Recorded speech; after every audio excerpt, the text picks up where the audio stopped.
जी है, ग्रेविटी कितना कुछ नहीं दे रखा तो 9 दे रखा है, और डिस्प्लेसमेंट कितना हुआ 1.5। इसे सॉल्व कर लेना, आपका आंसर आ जाएगा, समझे। और इसका आंसर किस में आएगा, जूल में आएगा। ये भी पॉइंट आपको इतना बड़ा क्वेश्चन दिखेगा न्यूमेरिकल्स में, कैसे होगा कुछ नहीं करना, आपको एवरेज स्पीड निकालना है। वेलोसिटी 1 प्लस में वेलोसिटी स्पीड को दिखा रहा है डिवाइडेड बाय 2, और आपको होता है कि पहला कितना 40, ये 20 डिवाइडेड बाय 2, ये कितना हो जाएगा 40 to 60। इसका आंसर आ जाएगा 30 किलोमीटर। जी की वैल्यू 9.8 देगा तो आपको ये यूज करना है। अगर स्मॉल जी की वैल्यू 9.8 नहीं देगा तो आप सीधा उसको 10 यूज करना, आप न्यूमेरिकल्स निकाल देना। नमस्ते भाइयों, मेरे भाई आप क्लास 9th में हो, अगर आप ग्रेड 9 में हो तो एक पॉइंट याद रखना, अगर आपका साइंस में फिजिक्स के जो इंपॉर्टेंट टॉपिक है वो मैं आपको इस वीडियो में बताने वाला हूँ। चाहे आपका पेपर 26 को हो या 27 को हो, या आप केवी स्कूल में पढ़ते हो या गवर्नमेंट से रिलेटेड सीबीएसई से एफिलिएटेड किसी भी स्कूल में पढ़ते हो, मेरे भाई फिजिक्स में क्लास 9th के लिए बहुत ही ज़्यादा इंपॉर्टेंट टॉपिक है जो आपको करके ही जाना है। और इससे पहले मैं ऑलरेडी आपको सैंपल पेपर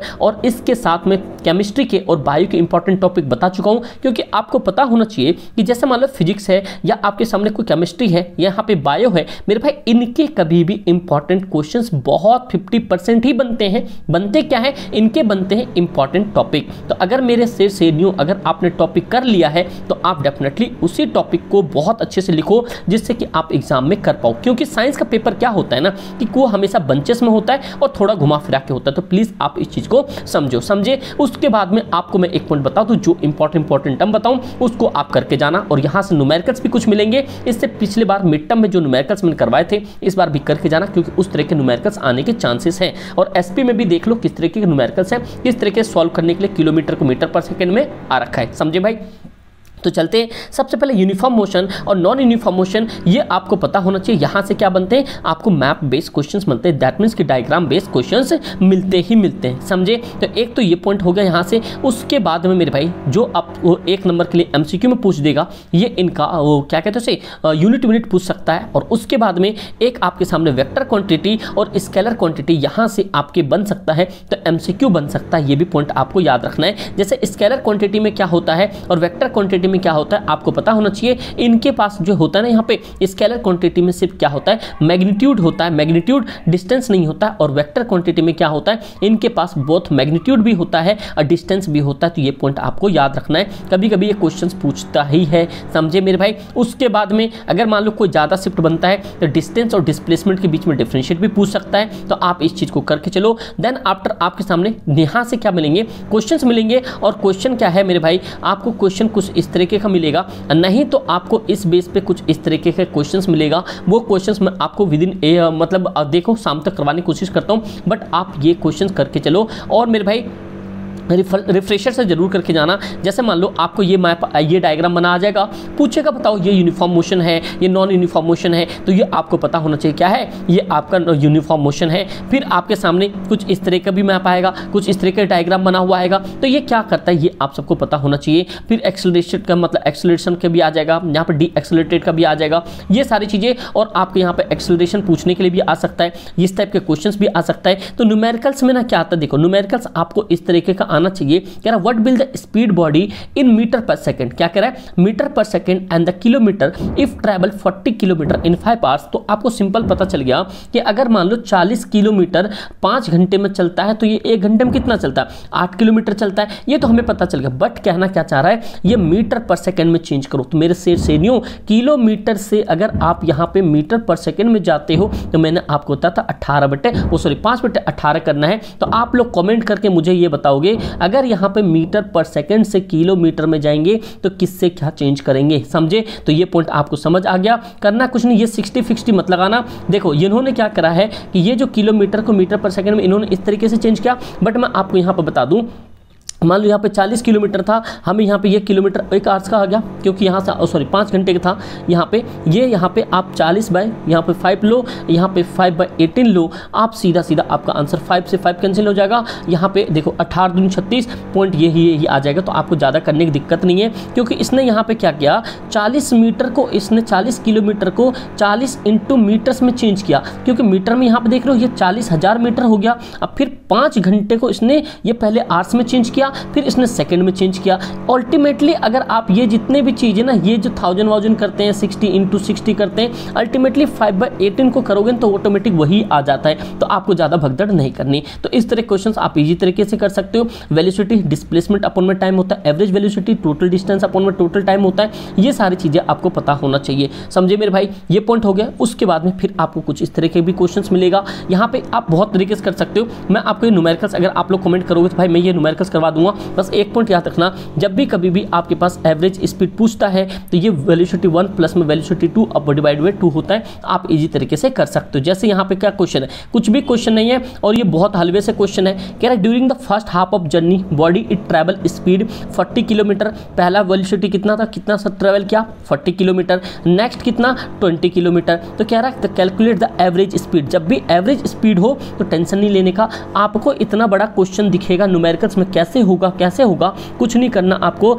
एवरेज स्पीड निकालना है। वेलोसिटी 1 प्लस में वेलोसिटी स्पीड को दिखा रहा है डिवाइडेड बाय 2, और आपको होता है कि पहला कितना 40, ये 20 डिवाइडेड बाय 2, ये कितना हो जाएगा 40 to 60। इसका आंसर आ जाएगा 30 किलोमीटर पर आवर। क्या आ जाएगा 30 किलोमीटर पर आवर। ये समझ गए आप 30 किलोमीटर पर आवर। अगर मान लो 30 किलोमीटर पर आवर को मैं यहाँ पे मतलब मीटर पर सेकंड में चेंज करूंगा तो क्या आंसर आएगा। क्या आप लोग कर सकते हो? कर सकते हो तो कमेंट करके बता दो। और मेरे भाई नए हो ना तो मेरे भाई शेयर से न्यूज सब्सक्राइब कर लो, क्योंकि क्लास 9th में भी 2024-25 के बैच में आग लगाना है तो समझे। और भाई इंस्टाग्राम पे फॉलो नहीं किया तो प्लीज़ कर लो, ये समीर _SAR डाल देना, 18 डाल देना, आपको मिल जाएगा। समझे। तो ये पॉइंट हो गया आपके सामने। फिर अगेन आपके पास इसी तरीके के 3 डिस्टेंस आ गया। कितना आ गया 3 डिस्टेंस। तो आपको डिस्टेंस से क्या टेंशन लेनी है क्या? नहीं, कोई डिस्टेंस से टेंशन नहीं लेनी है। सीधा एवरेज जितना भी हो उतना लेना, टोटल डिवाइड से कर देना, डिस्टेंस कर देना, डिवाइड कर देना, टोटल नंबर से हो जाएगा आपके सामने। समझे। और एक क्वेश्चन आपके एक्सेलरेशन से पूछता है। एक्सेलरेशन कैसे निकलता है? v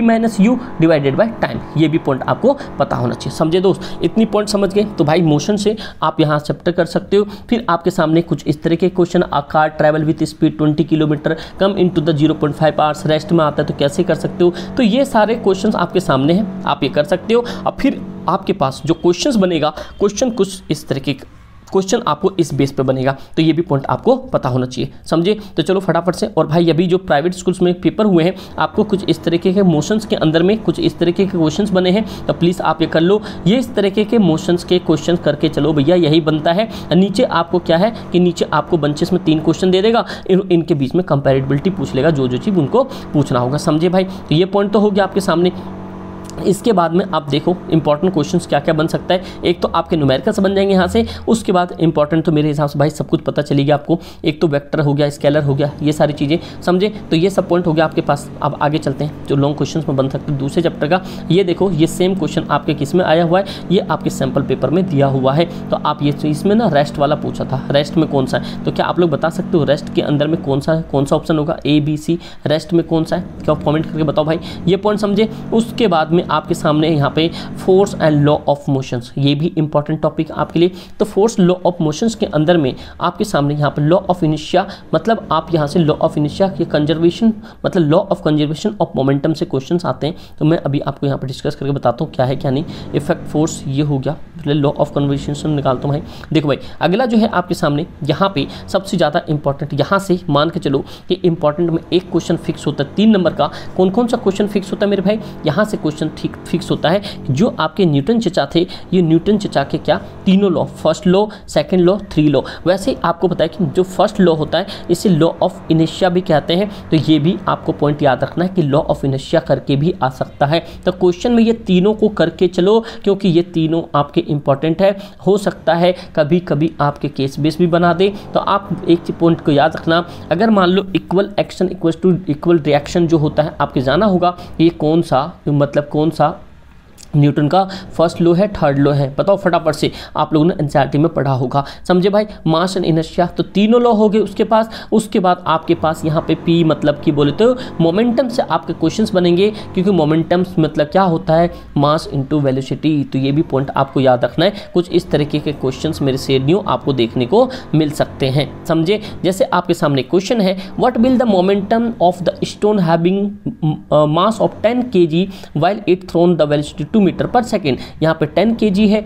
सबसे पहले कितने मीटर पर सेकेंड से फेंक रहा है, यहाँ पे 2 मीटर पर सेकेंड। तो आपको होता है कि मोमेंटम कैसे निकालते हैं, मोमेंटम निकालते हो मास इंटू वेलोसिटी। मास कितना दे रखा है 10 kg, ये दे रखा 20, तो ये आ जाएगा यहाँ पे 20 kg मीटर पर सेकेंड। कितना भाई 20 kg मीटर पर सेकेंड। तो इस तरह के क्वेश्चंस आपके सामने हैं, तो आप ये इन सब क्वेश्चन को करके जाना। उसके बाद अगला चैप्टर आपके सामने आएगा ग्रेविटी, और तीनों लॉस यहाँ से करके जाना, ठीक है। उसके बाद डिफरेंशिएट देखते हैं, एक लॉन्ग क्वेश्चन में डिफरेंशिएट देख लेते हैं अगर मिल जाए तो।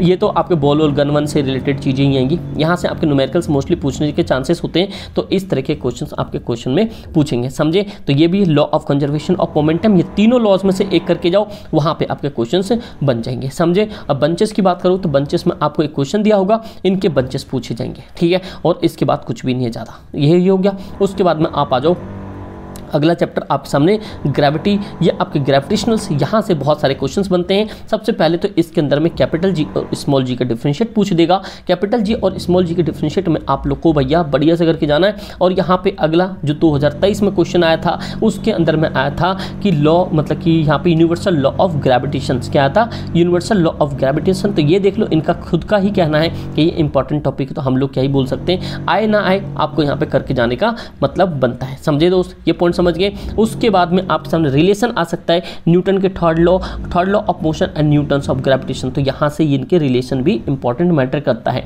समझे। तो इनके रिलेशंस भी करके चलो, समझे। तो ये पॉइंट हो गया। उसके बाद में आप सामने भाई एक पॉइंट याद रखना, ये मैं स्पीड में इसलिए लेकर चल रहा हूँ क्योंकि समय का बहुत तकाजा है मेरे दोस्त, ये समझे। तो आप लोग, आपके सामने एक ही पॉइंट है, अगर नए हो तो प्लीज़ सब्सक्राइब कर लेना, और भाई लाइक नहीं कर तो प्लीज़ लाइक कर देना, क्योंकि आपके एक लाइक से बहुत ज़्यादा मोटिवेशन मिलती है। उम्मीद करता हूँ आप इसको भाई 100, मतलब कि 100 तो अगले 10 में कर देना। यहाँ पे आप ये 1 के आप 100% लाइक कर दोगे। थैंक यू मेरे भाई इन सब के लिए। और भाई यहाँ पे अगर आप मून की कंपेरिटी करते हो तो आप जानते हो ग्रेविटी जो था मून पे, मतलब अर्थ के कंपेयर में कितना होता है, 1/6 होता है। कितना होता है, 1/6। अगर मान लो यहाँ पे 36 kg का है तो मून पे कितने kg का हो जाएगा, वहाँ पे हो जाएगा 6 kg का, समझे। तो चलो आप लोग मुझे इसका कमेंट करता हूँ, अगर कोई बंदा यहाँ पे, कोई भी बालक अगर यहाँ पे वेट ऑफ अर्थ पे ये 54 kg का है तो वेट ऑन मून कितना होगा, कमेंट करके फटाफट से सभी का आंसर होना चाहिए, अगर आप लोगों ने भैया सही से पढ़ा है तो। सबसे पहला आपके सामने कैपिटल जी स्मॉल जी, ये आपको पता होना चाहिए क्योंकि यहाँ से क्वेश्चंस बनते हैं, समझे दोस्त।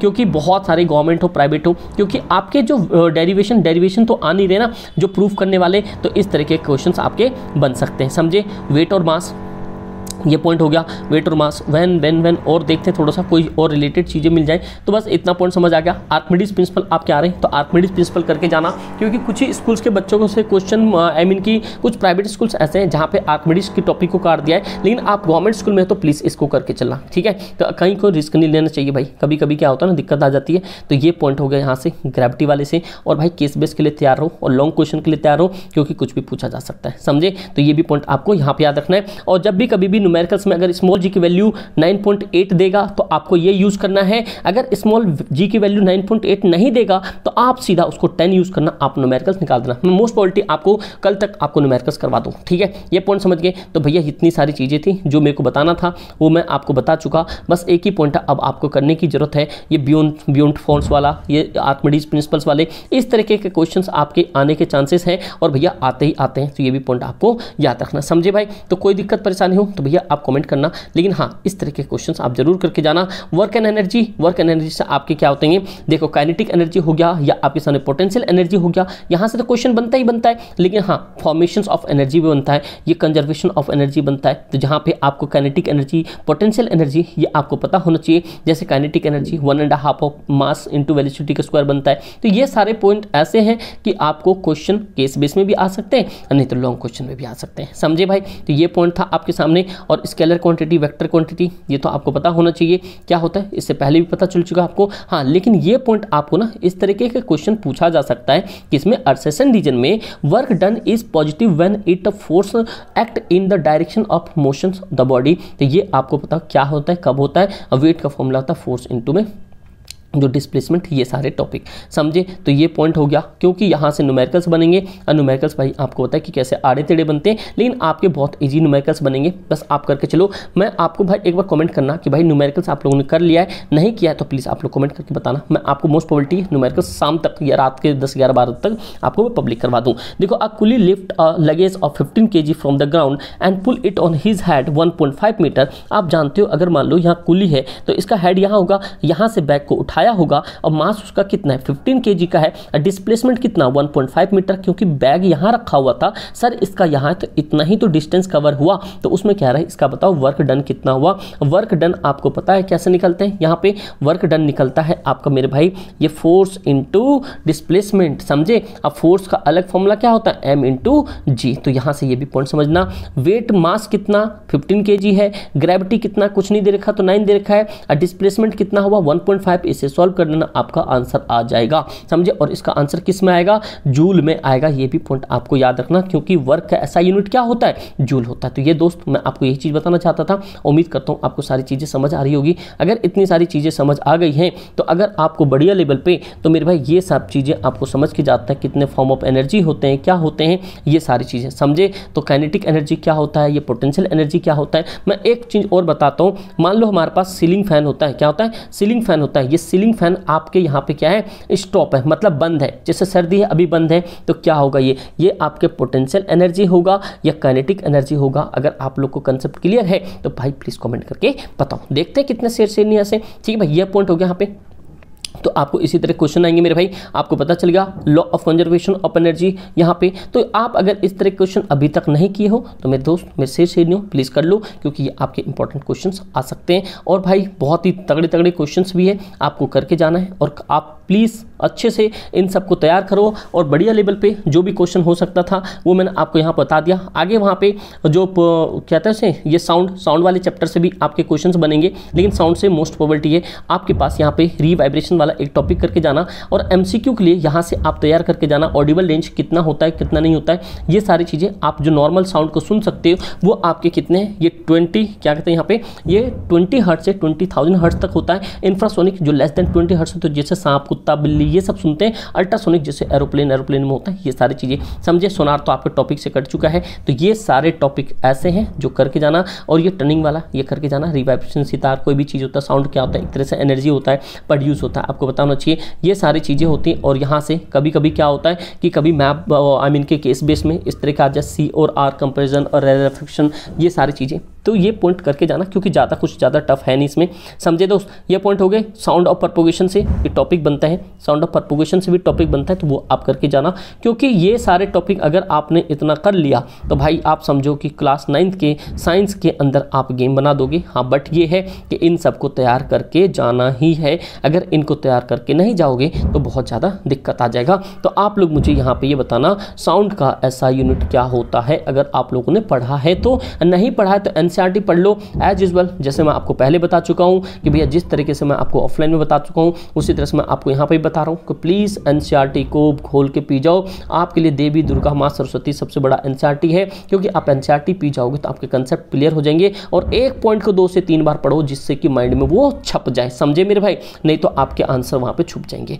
तो बस ये चीज़ बताना था आप लोग को। उम्मीद करता हूँ आपको सारी वीडियो पसंद आई होगी। अगर मेरे भाई वीडियो अच्छा लगा होगा तो प्लीज़ एक बार लाइक जरूर करना, और प्लीज़ आप लोग से रिक्वेस्ट है, अगर आप लोगों ने अभी तक वो सब्सक्राइब नहीं किया है तो कर लेना, इंस्टाग्राम पर फॉलो जरूर करना। Thank you so much and all the best and love you guys. जय हिंद।